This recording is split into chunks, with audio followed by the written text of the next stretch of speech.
todo aquello que sembrares, eso también cosecharás. Otro refrán dice, si no te gusta tu cosecha, cambia tu siembra o cambia tu semilla. Hoy hablaremos acerca de dos cosechas. Impresionante el capítulo 14 del libro de Apocalipsis. Solo que antes que ocurra la última cosecha, donde se presenta a Dios como aquel que viene a recoger el fruto, existe una enorme siembra. Hoy vamos a hablar de siembra y cosecha. El título del mensaje de hoy son tres ángeles o es tres ángeles y dos cosechas. ¿Cómo es posible que tres mensajes puedan levantar dos cosechas diferentes? Pues eso veremos hoy. Bienvenido una vez más, está comenzando Biblia Fácil. Gracias por acompañarnos allí donde tú estás, en el país donde te encuentras. Un abrazo para nuestros amigos que ven este programa desde Centroamérica, aquellos que están en Norteamérica y aquellos que nos siguen desde Europa. Y abrazo, por supuesto, a todos aquellos que ven por la TV Nuevo Tiempo aquí en Sudamérica. No importa el medio por el cual estás viendo, TV, Facebook o YouTube, bienvenido una vez más. Dios ha despertado en tu corazón esa necesidad de poder conocer más acerca de la voluntad que Él tiene para ti. Y si tú estás allí haciendo zapping en la TV o estás allí subiendo las notificaciones en Facebook y ahora estás en este programa, no cambies. Hoy Dios tiene un mensaje especial para ti. Bienvenido una vez más. Bienvenidos amigos. Una vez más estamos aquí reunidos para poder estudiar la Biblia. No hay nada mejor que invertir nuestro tiempo en el estudio de la Biblia, ¿verdad? Fortalece nuestro espíritu, hace que podamos ser fuertes espiritualmente. La palabra de Dios cuando alimenta nuestro corazón, cuando hablamos de corazón estamos hablando de mente, hace que podamos tener mejores pensamientos. Si tenemos mejores pensamientos, tenemos mejores acciones. Porque nuestras acciones son el resultado de aquello que pensamos. No existe mejor manera de fortalecer nuestro pensamiento o nuestra mente si no es por el estudio de la palabra de Dios. Vamos a abrir la Biblia y como siempre pedimos la dirección de Dios. Vamos a orar. Querido Dios, gracias por esta oportunidad que tenemos de poder abrir tu palabra y con gozo poder aceptar aquel mensaje que tienes para nuestra vida. Una vez más suplicamos la dirección de tu Santo Espíritu para que pueda iluminar nuestra mente. Que tu Santo Espíritu sea nuestro profesor, que al abrir tu palabra podamos encontrar la verdad que quieres. Podamos nosotros. Toma nuestra vida, ilumínanos, acompáñanos, ayúdanos. Ayúdanos a llegar a esa comprensión eterna, a ese plan de salvación que tienes. En el nombre de Jesús. Amén. Hoy vamos a hablar de tres mensajes y dos cosechas. Muy bien, vamos a abrir la Biblia entonces, Apocalipsis capítulo 14. Ustedes se dan cuenta, los primeros versículos habla acerca de un cántico, y es el cántico de los 144,000. Solo que el cántico de los 144,000 nosotros ya vimos en un capítulo anterior, cuando hablamos acerca de quiénes eran los 144,000. Ahí vimos que este grupo estaba en dos momentos específicos. 144,000 para representar la gran batalla, porque están en el conflicto final, y la gran multitud para poder celebrar la victoria, porque ya pasaron por la gran tribulación. Versículo 1 dice, después miré y vi el Cordero que estaba en pie sobre el monte Sión, y con él 144,000 que tenían el nombre de él y de su Padre allí escrito en su frente. Cuando está hablando nombre escrito en la frente, está hablando del carácter del Padre. Es decir, el carácter divino fue implantado. Estos seres humanos cada vez iniciaron o entraron a una progresión espiritual. Cada vez eran más semejantes a Cristo. Yo quiero aquí hacer un paréntesis porque hay muchas personas por allí hablando de que el ser humano puede en esta tierra dejar de ser pecador. Y eso nunca se logrará, queridos amigos, a menos que no venga la glorificación. Como dice 1 Corintios capítulo 15, cuando seamos glorificados, es decir, cuando Cristo regrese, recién podrá desaparecer de nosotros la naturaleza pecaminosa. Seremos pecadores, nuestro estado es de pecaminosidad. Cuando hablamos de pecados, a veces lo relacionamos solamente con acciones, ¿verdad? Él es pecador porque miente, porque roba más. Esos son acciones pecaminosas. El pecado es un estado. Nosotros venimos pecadores. Un bebé no hace nada, pero es pecador. La Biblia dice, el que sabe hacer lo bueno y no lo hace, comete pecado. Es decir, pecado también es no hacer. No solamente son acciones. Entonces, estos 144,000 tienen el carácter del Padre porque día a día tuvieron una progresión espiritual. Pero esa progresión no significa que mientras estuvieron en la tierra eran perfectos, en el sentido de que no eran pecadores. Al cielo van pecadores arrepentidos. Claro, esos pecadores fueron glorificados. Es decir, en el momento de la glorificación, cuando Cristo coloque su naturaleza por completo en nuestra vida, recién desaparecerá el deseo y el poder del pecado o la naturaleza pecaminosa con el cual venimos a este mundo. Ahora, ellos tienen el carácter de Dios en su vida. Y allí el versículo 2 dice, oí una voz del cielo como el estruendo de muchas aguas, como el sonido de un gran trueno que decía, toquen sus arpas, y cantaban un cántico nuevo delante del trono de los 4 seres vivientes, de los ancianos. Nadie podía entender el cántico sino aquellos 144,000 porque ellos son redimidos. Y ellos caminarán con el Cordero. Está hablando acerca de ese privilegio especial que tendrán los hijos de Dios. Ahora, allí, en ese contexto, muestra el versículo 6, cuando dice, en medio del cielo vi volar otro ángel. ¡Wow! ¡Qué impresionante! Otro ángel que tenía el evangelio eterno para predicarlo a los habitantes de la tierra, a toda nación, tribu, lengua y pueblo. Solo hasta allí. La verdad presente es un término que se usa mucho por allí en algunas iglesias. Ustedes ya escucharon hablar acerca de la verdad presente. Vamos a predicar la verdad presente, ¿no? O vamos a predicar el evangelio eterno. Con estos dos conceptos ya podemos reflexionar mucho. Primero, evangelio eterno. ¿Qué significa evangelio eterno? Dios no tiene dos métodos de salvación. El evangelio, que son las buenas nuevas, fue uno solo. Quiere decir que el pueblo de Dios en el Antiguo Testamento se salvó de la misma manera que el pueblo de Dios en el Nuevo Testamento. No existe aquí salvación por obras, salvación por ley, aquí estamos viviendo en la gracia y la salvación es por gracia. No. Toda la vida, desde la existencia del ser humano y la entrada del pecado, la salvación fue por gracia. El Cordero que murió en el jardín del Edén representaba la gracia de Dios. Ellos estaban desnudos, mas Dios los cubrió. ¿Qué hicieron ellos? Nada. Dios hizo todo. Y allí estaba colocando en la mente de Adán y Eva que el camino de salvación sería un camino de sangre, mas no era la sangre de ellos, era la sangre de alguien que la donó, alguien que lo dio en su lugar. Evangelio eterno. ¿Cuál es la diferencia entre la salvación del Antiguo y del Nuevo Testamento? Eso nosotros vamos a ver luego. Número 2, verdad presente. ¿Qué es una verdad presente? Dios tiene un mensaje para cada tiempo y un mensaje específico. Por ejemplo, para el mundo antediluviano, ¿cuál era la verdad presente? Va a venir un diluvio. Dios levantó a Noé para decir, un diluvio va a venir. Pregunto, ¿ese mensaje sirve para nosotros hoy? Tomando la figura de Noé, sí. Para decir, ya no viene un diluvio, pero viene el final de este mundo. Pero el mensaje del diluvio solamente fue para esa generación. Un mensaje presente. ¿Cuál era el mensaje para el pueblo de Israel? Prepárense porque va a venir el Mesías.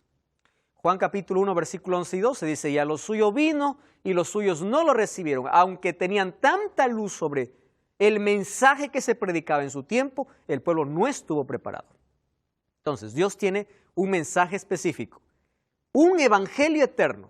No hay diferentes maneras de salvarse. El ser humano se salva por fe y por gracia, ¿correcto? Las obras, la lealtad, la fidelidad, guardar los mandamientos, no salvan. Son el resultado de la salvación en el corazón humano. Son el efecto, no son la causa.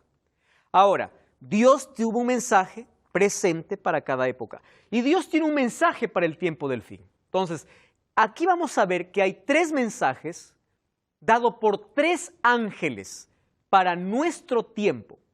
Entonces nosotros vamos a ver en qué consiste esos 3 mensajes. Vamos a Apocalipsis capítulo 14, versículo 6 y versículo 7. 14, 6 y 7. Gabriel, ¿puedes leer por favor el texto? Apocalipsis capítulo 14, versículo 6 y versículo 7. Ahí toma el micrófono, por favor. El versículo 6, ¿verdad? Sí. Vi volar por medio del cielo a otro ángel que tenía el evangelio eterno para predicarlo a los moradores de la tierra, a toda nación y tribu, lengua y pueblo. ¿Qué dice el versículo 7? Diciendo a gran voz, temed a Dios y darle gloria, porque la hora de su juicio ha llegado, y adorad a aquel que hizo el cielo y la tierra, el mar y las fuentes de las aguas. Gracias, Gabriel. Primero aparece en la escena un ángel volando. Volar significa la urgencia del mensaje para el tiempo del fin. Estos 3 mensajes son colocados después de la persecución, ¿verdad? Después que se levantó la primera bestia, que es la bestia que sube del mar. Después de un poder perseguidor. Ahora, para el tiempo del fin, para ese momento, tiene un mensaje especial. Lo primero, este mensaje es urgente. Ese mensaje consiste en un evangelio eterno. ¿Y en qué consiste el mensaje o la verdad presente para el tiempo del fin? El evangelio es eterno. Pero ¿en qué consiste el mensaje específico para el tiempo del fin? Y allí Gabriel leyó el versículo 7, dice, este ángel decía así, temed a Dios y dadle gloria, porque la hora de su juicio ha llegado. ¿Cuál es el mensaje para este tiempo? Estamos siendo juzgados. La hora de su juicio llegó. ¿Cuántas veces ustedes han escuchado, han hablado acerca del juicio? Es un mensaje presente. El juicio es un mensaje presente. Vamos a ser juzgados. La hora de su juicio llegó. Ojo el tiempo en que lo coloca. Ha llegado. Muy bien. ¿Cuál es la diferencia entre la salvación del Antiguo Testamento y el Nuevo Testamento hablando del Evangelio eterno? En el Antiguo Testamento, la gente se salvaba por gracia porque creía en un sacrificio que aún no había acontecido. En el Nuevo Testamento, los seres humanos se salvan por gracia creyendo en un sacrificio que ya fue ofrecido. En el Antiguo Testamento aún no había acontecido, en el Nuevo Testamento ya fue ofrecido. Pero el Evangelio es eterno, la salvación es por gracia. La verdad presente para el tiempo del fin es, la hora de su juicio ha llegado. Nosotros ya vimos aquí en un programa anterior en qué está basada esa expresión de la hora del juicio. Si Apocalipsis está basado entonces en el Antiguo Testamento, o gran parte de Apocalipsis tiene su fundamento en el Antiguo Testamento, cuando habla acerca de la hora del juicio, está hablando de lo que ocurría en el pueblo de Israel. No voy a repetir todo lo que ya expliqué, sin embargo, ustedes conocen que habían en el santuario celestial 2 momentos especiales, o tenían varias fiestas el pueblo de Israel, pero había 2 momentos especiales donde eran esperados, ¿verdad? El primero era diario, donde se ofrecía el sacrificio todos los días. Había un cordero muriendo todos los días recordaban que un Salvador iba a venir. Sin embargo, ellos también esperaban en el 10º día del mes séptimo la purificación del santuario. La purificación del santuario era el día de juicio para el pueblo de Israel. 10º día del séptimo mes. Ahora no entraba en escena el sacerdote, sino el sumo sacerdote. ¿Correcto? Muy bien. En ese tiempo se vivía un juicio, en ese día. Nosotros comprendimos también que ese juicio también se hizo en el cielo, cuando dijo, Daniel 8:14, hasta 2300 tardes y mañanas, el santuario será purificado, no estaba hablando más del santuario terrenal, porque el santuario terrenal ya fue destruido. Está hablando de un santuario celestial. La pregunta es, ¿qué tenía que ser purificado? Si el cielo es un lugar de santidad, ¿verdad? Ahí no hay contaminación, allí no hay pecado. Cuando habla de una purificación del santuario, está hablando específicamente de dos cosas. Primero, de borrar los registros, no estamos hablando de pecado, sino de registros de pecado. Y número dos, del inicio de un juicio, porque la purificación del santuario representaba el inicio de un juicio. Entonces, cuando Jesús fue al cielo, fue a actuar según el libro de Hebreos como nuestro sacerdote. Y allí lo presenta como nuestro sumo sacerdote. ¿Correcto? Él era la ofrenda perfecta, fue, dice, a un lugar perfecto. Es decir, todo lo que era sombra, ahora empieza a realizarse ¿dónde? En el cielo. Cristo está ministrando, se convierte en nuestro sacerdote, nuestro abogado, nuestro intercesor, se convierte en nuestro sacrificio porque Él es el Cordero, se convierte en el sacerdote porque Él nos favorece, etc. Él se convierte en todas las sombras que vivía el pueblo de Israel. Ahora, llegando entonces a sumar los años de los 2300 años, aquellas personas que están viendo este programa y es la primera vez que ven, te voy a recomendar que puedas ver allí en YouTube, buscar el mismo programa de Biblia Fácil, 2300 tardes y mañanas del libro de Daniel, donde se explica allí con detalles toda esta profecía. Hoy solamente lo voy a pasar así de manera breve. Esta profecía tenía su inicio en el año 457 con la orden de Artajerjes, cuando dio la orden para reconstruir Jerusalén, y nos llevaba hasta 1844. Ahora, esa profecía tenía dos partes, ¿verdad? La primera era la parte para los judíos, donde 490 años o 70 semanas estaban determinadas para el pueblo judío. Dentro de las 70 semanas había una semana especial donde hablaba acerca del ministerio de Cristo. El bautismo de Cristo, cuando Él fue ungido, fue en el año 27, la muerte de Cristo en el año 31 y el término de la oportunidad que Dios tenía para el pueblo de Israel de seguir siendo la nación escogida. Cuando Jesús vino a la tierra, no sé si ustedes recuerdan, cuando dijo, yo he venido para salvar a las ovejas perdidas de Israel, porque Israel estaba en los últimos años de oportunidad. Luego, a partir del año 34, con la muerte de Esteban, la salvación pasa por los gentiles. Bueno, el asunto es que el santuario en el cielo sería purificado después de 2300 tardes y mañanas. Quiere decir, si nosotros contamos 457 más 2300 años, vamos a llegar a 1844. En 1844 ocurren dos cosas, una en el cielo y otra en la tierra. En el cielo, Cristo asume esa función. No es que Jesús esté esperando el momento, ahora sí recién voy a ser sumo sacerdote. No, no, no. Quiere decir que en esa fecha comienza un juicio. Y dice, Pablo decía, es necesario que el juicio comience por la casa de Dios. Comienza un juicio para el pueblo de Dios. Vamos a ver que cuando se habla de juicio, el juicio tiene 3 etapas en la Biblia. ¿Correcto? 3 etapas en el juicio. Entonces, en este momento, en el tiempo del fin, estamos en un juicio. ¿Correcto? ¿Quién es nuestro abogado? Cristo. Ese abogado luego se va a convertir ¿en qué? En nuestro juez. Ahora es nuestro abogado. Número 2, en la tierra Dios levantó un remanente para el tiempo del fin. En el cielo comenzó un juicio, en la tierra levantó un remanente. Ahora, fíjense una cosa, existe este juicio, cuando dice la hora de su juicio ha llegado, ¿de qué tiempo está hablando? De un tiempo presente. Ha llegado. Ahora, fíjense, cuando hablamos de juicio, en la Biblia encontramos esta palabra o este juicio en 3 momentos diferentes. El primer momento es un preadvenimiento, significa antes de la venida de Cristo. Luego encontramos un juicio comprobatorio, que será después de la venida de Cristo. Y luego un juicio ejecutivo. Ese juicio ejecutivo demanda la destrucción final. Nosotros tenemos un concepto a veces equivocado. Cuando hablamos de juicio, pensamos, dice, y viene el juicio de Dios, quiere decir que viene la destrucción. No, no, no. Está reservado para un momento específico. ¿Correcto?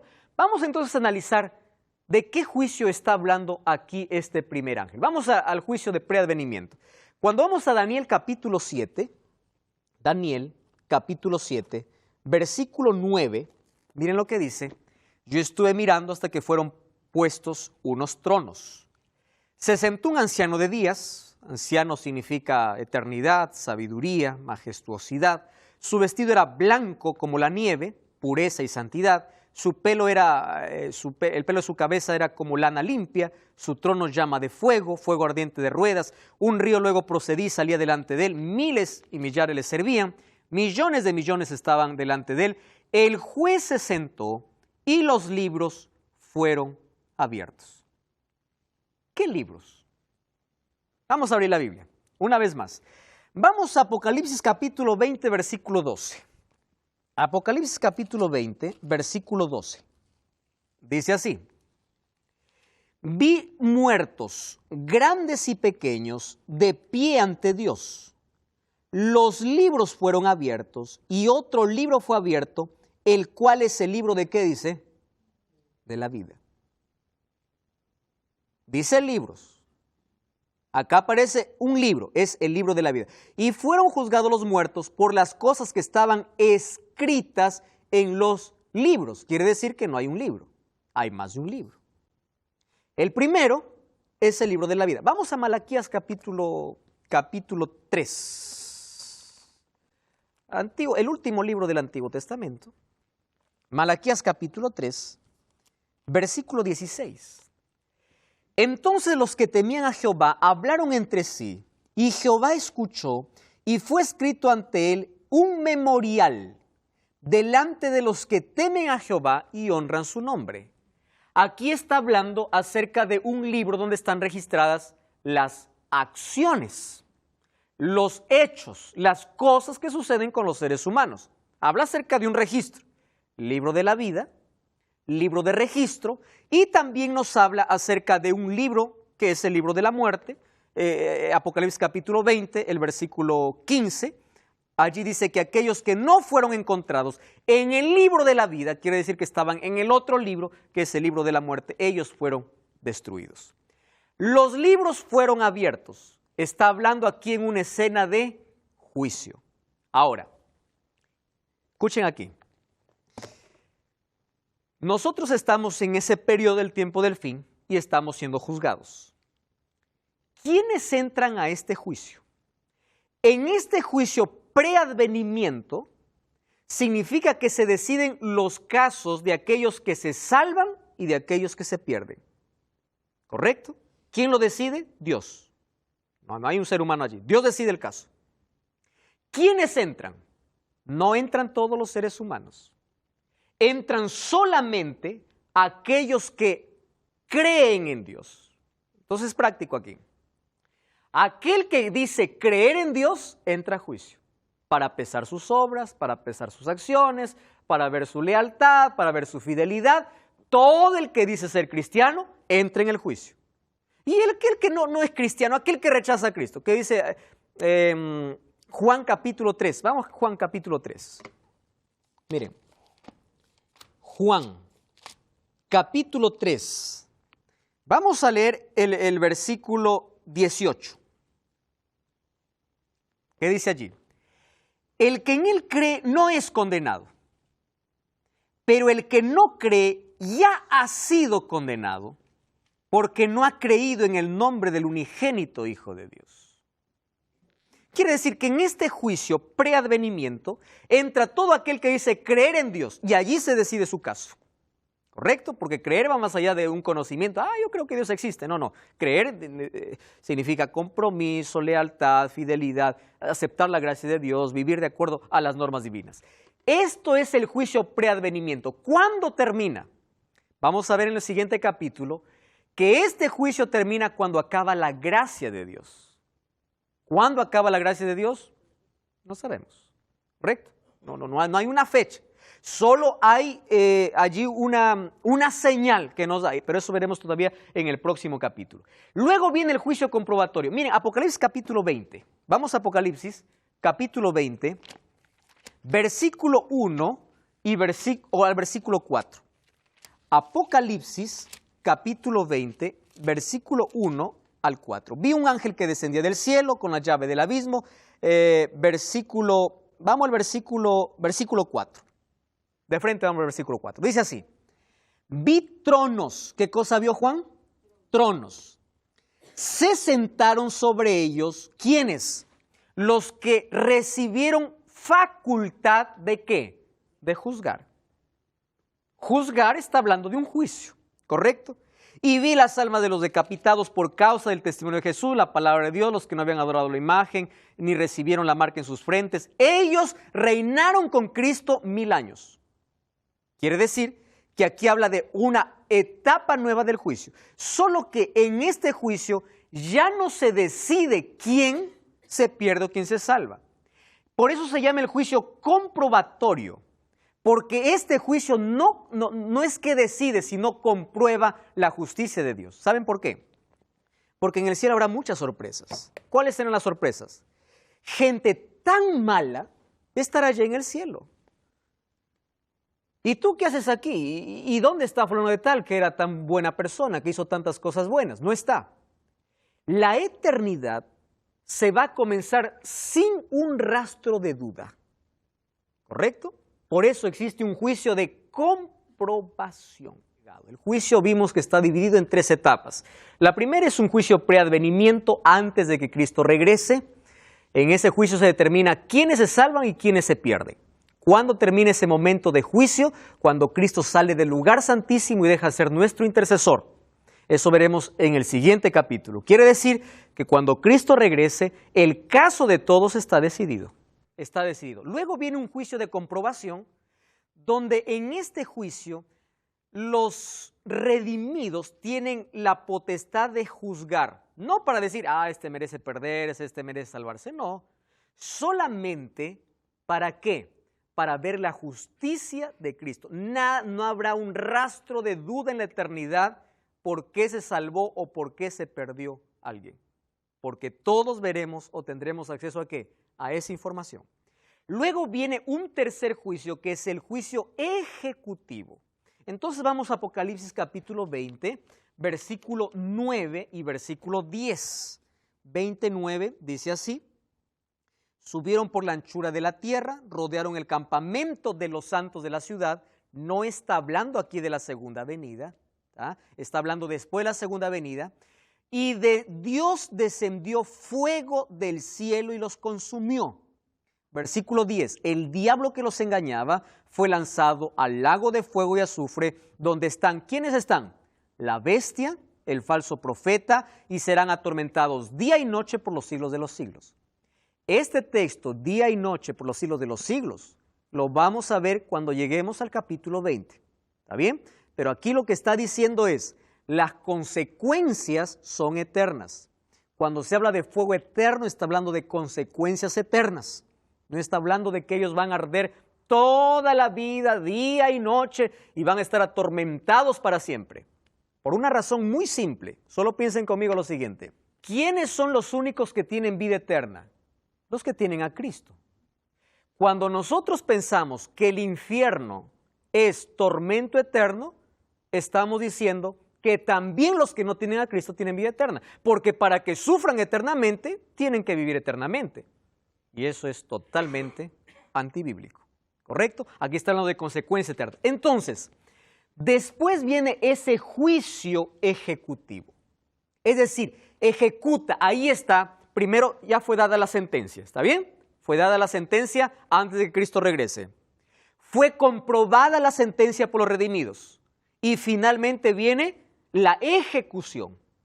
Ese es todo el proceso dentro de este juicio. Ahora dice, adorad. ¿Cuál es el siguiente mensaje? Capítulo 13 dice, adorad a aquel que hizo el cielo, la tierra, el mar y las fuentes de las aguas. Si ustedes analizan este texto, se van a dar cuenta que esta palabra es un copia y pega. No quiero decir que Juan copió y pegó, hizo control C, control V. Solamente es trajo de manera tan literal lo que dice Éxodo capítulo 20, versículo 8 al versículo 11. Con una sola palabra añadida, adorar. Miren, vamos a Éxodo capítulo 20. Éxodo capítulo 20, versículo 8 al versículo 11.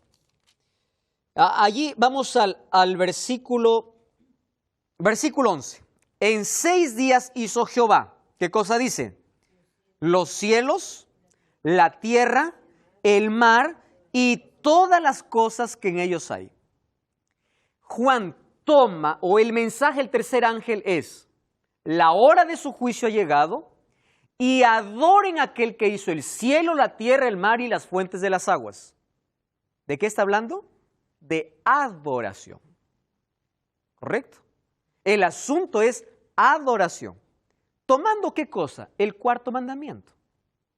¿Cuál es ese cuarto mandamiento? El día sábado. Acuérdate el sábado para santificarlo. El cuarto mandamiento es adoración porque te dice cuál es tu origen, quién es tu creador. ¿Correcto? Y es por eso que cuando tú sabes cuál es tu origen, de dónde vienes, sabes qué camino tomar y sabes cuál es tu destino. Ahora fíjense, viene el segundo mensaje. Vamos a Apocalipsis capítulo 14, versículo 8. Apocalipsis 14, 8. Dice así: otro ángel le siguió diciendo: ha caído Babilonia, la gran ciudad, porque ha hecho beber todas las naciones del vino del furor de su fornicación. Correcto. ¿Cuál es el segundo mensaje? Anuncia la caída de Babilonia. Cuando dice ha caído Babilonia, ¿de qué Babilonia está hablando? No está hablando de la Babilonia geográfica, física, como imperio. Está hablando de una Babilonia espiritual. ¿Por qué? Miren, Apocalipsis capítulo 18, versículo 2. Dice: ha caído la gran Babilonia y se ha convertido en habitación de demonios y en guarida de todo espíritu inmundo y en albergue de toda ave inmunda y aborrecible. ¿Está hablando de la Babilonia literal o de una Babilonia espiritual? Espiritual. Entonces aquí anuncia la caída de Babilonia, no la Babilonia de Nabucodonosor, porque esa Babilonia ya tuvo su cumplimiento histórico, fue conquistado un 31 de octubre del año 539 por Ciro, cuando desvió el río Éufrates, y por allí pasó mientras Belsasar estaba en una grande fiesta celebrando su victoria allí en Babilonia. Esa Babilonia fue destruida, pero ahora es tomada una vez más este nombre para representar ¿a qué? A un pueblo en el tiempo del fin. ¿De dónde viene la palabra Babilonia? Viene de Babel. ¿Qué cosa fue Babel? La Torre de Babel. ¿O por qué se paralizó la obra en la Torre de Babel? Porque Dios confundió las lenguas y todo era una confusión. Ahora, ¿qué cosa dice? Esta Babilonia espiritual se ha hecho una guarida, una confusión, una mezcla de todo. Esa confusión espiritual se llama Babilonia aquí.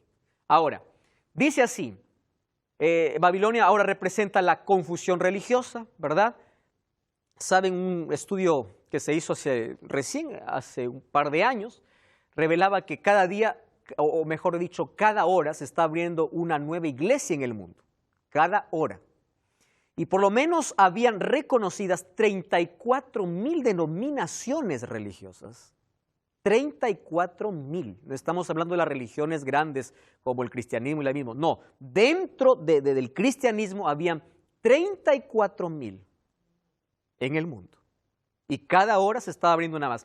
Confusión. El diablo es tan astuto para hacer lo siguiente. Primero, para que ignore la verdad. Va a hacer todo lo posible para distraerte en placeres, en esto, en lo otro, para que no tome la verdad. Pero si tú tienes interés por la verdad, es decir, permites que el Espíritu Santo pueda tocar tu vida, el diablo te mete en otro laberinto. Y dice, bueno, aquí está todo confuso. Ustedes ya escucharon a personas, y a mí me da mucha tristeza. Yo hace un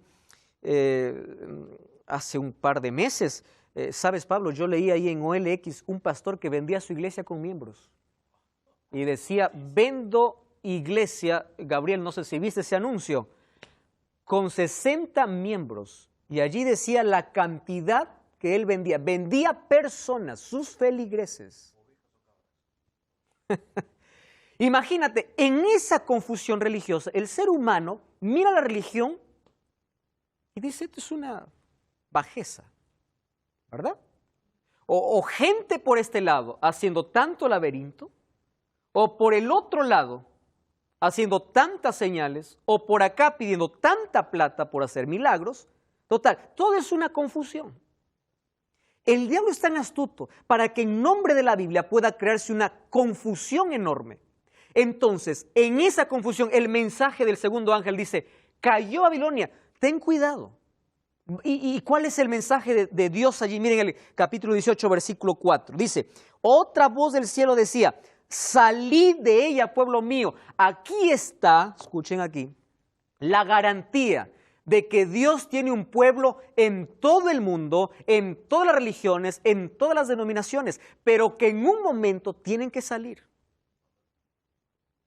Salid de ella, pueblo mío. ¿Dónde está ese pueblo? Dentro de esa confusión.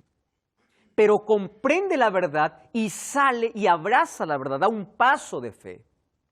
Ahora, este segundo mensaje, entonces lo que hace es que empieza a condenar a la Babilonia. Ahora viene el tercer mensaje, Apocalipsis capítulo 14, versículo 9 hasta el versículo 11. Encontramos el tercer mensaje, dice así, y el tercer ángel le siguió diciendo, si alguno adora a la bestia y a su imagen, y recibe la marca en su frente o en su mano, este también beberá del vino de la ira de Dios. Este es un mensaje de advertencia, hablando justo del momento final. Y dice así, será atormentado con fuego y azufre delante de los ángeles y del Cordero. Wow, mensaje de advertencia. Entonces, si tú no escuchas el primer mensaje, ¿cuál es el primer mensaje? La hora de su juicio llegó. Adora a Dios. Segundo mensaje, sal de la confusión espiritual. El tercer mensaje ya no es un mensaje de llamado, es de advertencia. Y dice, si no escuchas estos dos mensajes, entonces, esto es lo que espera, un juicio con advertencia. Ahora, entonces allí nosotros encontramos en el tiempo final a dos grupos totalmente definidos con el mensaje de estos tres ángeles. Es decir, el mundo en el tiempo final tiene que escuchar el mensaje de que hay un juicio, ¿correcto?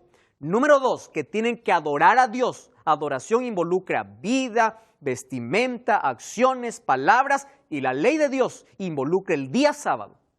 Número tres, tienes que salir de esa confusión, una confusión religiosa que hay en el mundo. La única manera de salir de la confusión es apegándose a la verdad, es viviendo la verdad que Dios tiene para nosotros. Porque si no, dice, muy pronto viene el mensaje, el tercer ángel que dice, si no haces eso, estás advertido. Ahora, tanto es el amor de Dios, ¿verdad? El mundo estará dividido en dos grupos.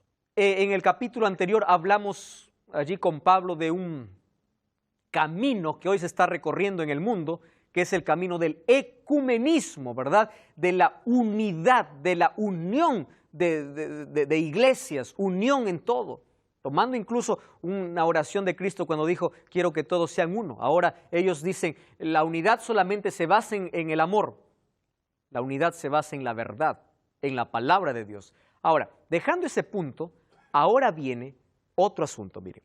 ¿Por qué la gente o por qué las denominaciones se unirán? Porque existen dos puntos que unen a casi el 90% de las denominaciones cristianas en el mundo. ¿Está bien? Dos puntos que unen. La primera es la santificación del domingo y la segunda es la inmortalidad del alma.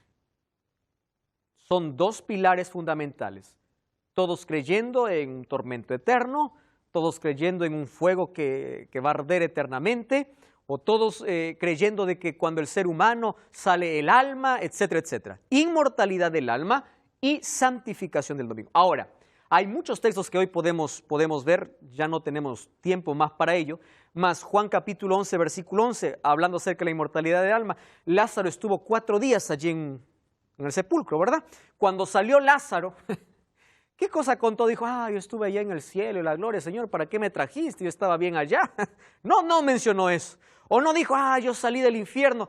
No menciona. Lo único que Jesús dijo es, Lázaro duerme. La muerte sería como un estado de inconsciencia para el ser humano.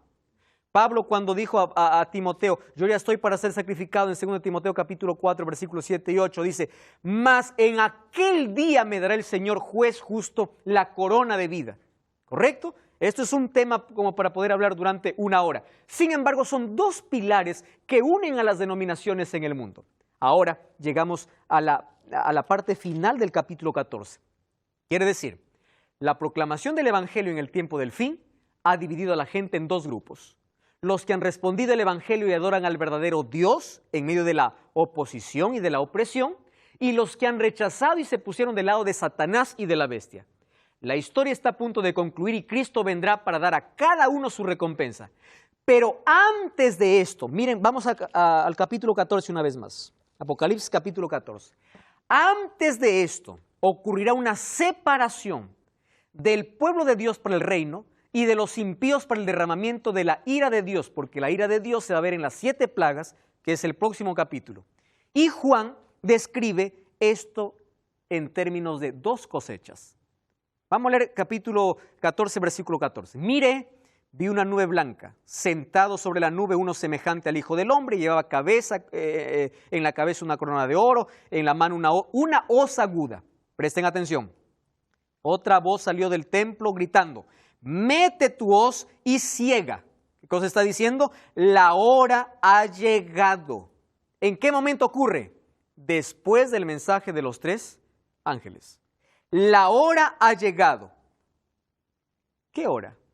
Hora de cegar. La mies está madura. Versículo 17. Otro ángel salió del templo que está diciendo y estaba llevando una hoz aguda. Salió del altar otro ángel, aquel que tenía poder sobre el fuego, y llamó a gran voz y le decía, mete tu hoz aguda y vendimia los racimos de la tierra, porque sus uvas están maduras. Primero dice, la mies. Luego dice, racimos de uva. 2 cosechas diferentes. ¿Por qué motivo? El primero va a cegar la mies. El segundo, dice el versículo 19, metió su hoz en la tierra, vendimió la viña de la tierra y echó las uvas en el gran lagar para la ira de Dios. ¿Cuándo vendría la ira de Dios? Luego de esto, en las 7 plagas que veremos en el próximo capítulo. La separación, es decir, la conclusión del mensaje de los 3 ángeles es esta gran cosecha. La separación de estos 2 grupos quiere decir que el mensaje ha terminado. Ahí aparece una nube blanca, el Hijo del Hombre, una corona en su cabeza, representando a Cristo. La corona representa el símbolo de victoria, una hoz para cegar la tierra. Un ángel le dice, ahora mete tu hoz. Jesús hizo claro cuando estuvo en la tierra, en Mateo 13:39, que la cosecha viene al final de la historia y antes de la segunda venida de Cristo. Quiere decir, la cosecha es la conclusión de la proclamación del Evangelio. Acabó de predicar, ahora vamos a cosechar. Cada persona ha decidido de qué lado ponerse. El destino de cada ser humano está decidido. Los redimidos están sellados bajo la protección de Dios, están listos para experimentar la transformación completa, que es el momento de la glorificación. Ahora mire, de ahí dice, la cosecha del pueblo de Dios, ¿qué cosa le sigue? Le sigue la ejecución de la ira de Dios. Solo que aquí es presentada en términos de pisar las uvas en el lagar. ¿Qué significa eso? El ángel que tiene autoridad sobre el fuego sale del altar y dice, ahora empieza a recoger las uvas y colócalos en el lagar para la ira de Dios. Este texto es tomado de Isaías capítulo 63. Cuando habla de pisotear las uvas en el lagar, está representando de la severidad de juicio. Este juicio que se verá en las 7 plagas. Entonces el lugar es pisado fuera de la ciudad, es una forma de decir que eso ocurrirá aquí en la tierra. Aquí está advirtiendo la seriedad de la decisión frente al mensaje, antes que se ejecuten los juicios de Dios. Entonces los habitantes de la tierra, ¿qué cosa van a presenciar? La proclamación final del Evangelio. Y luego la tierra será cosechada. El pueblo de Dios hoy tiene la comisión de predicar. Yo quiero hablar para todos aquellos cristianos. Somos cristianos.